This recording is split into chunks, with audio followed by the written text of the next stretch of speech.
For example 3, using a real-life problem, you need to go through the toppings and find two consecutive numbers, okay? So I find that in the toppings I've got 2 and 3, and those are consecutive, okay, meaning they're right after one another. 3 and 5 are not consecutive because it skips 4, okay? So what I care about are looking at these 2 rows, okay? Now that I have these 2 rows, I need to subtract these, okay? If I subtract going this direction, that would give me a negative. Don't want to do that. So we're going to subtract going this direction. 11.75 minus 10.25. If I subtract this, we get 150. All right, now, what does this 150 represent? It represents our slope, okay? So we can go ahead and identify that as m. It says to us that we need to write an equation in point-slope form that represents the relationships between the number of toppings and the cost of the pizza. Okay, so here's the number of toppings, here's the cost of the pizza, but we had to find this number, and what was the point of that? That was your slope. This is also the amount of money you would spend per topping. So here's your formula for point-slope form. And it's pretty easy to see that the 1.50, that's obviously m, okay?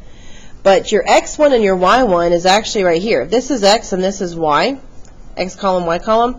This is your x1, this is your y1. So I would say y minus, okay, y1 is 10.25. My slope is 1.50. And then x minus x1 goes back to that 2.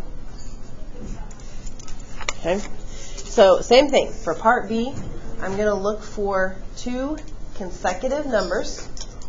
Okay, so 2 consecutive numbers. I would look and see that in toppings that would be 1 and 2. All right, so now that I know that it's 1 and 2, I look at my costs and I need to subtract these.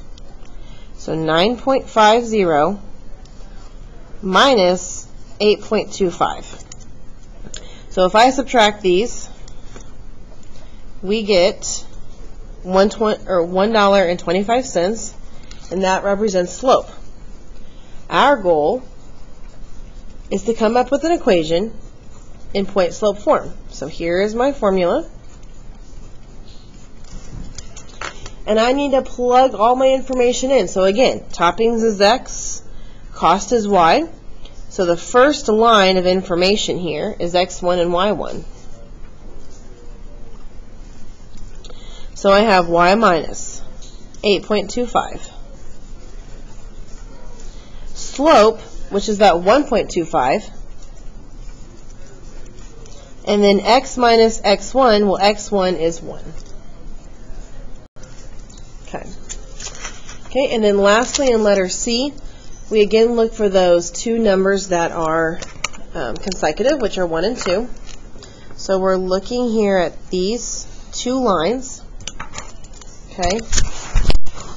So if I subtract these, we have 8.25 minus 7.50. Okay. So if I take subtract, we'd have to borrow.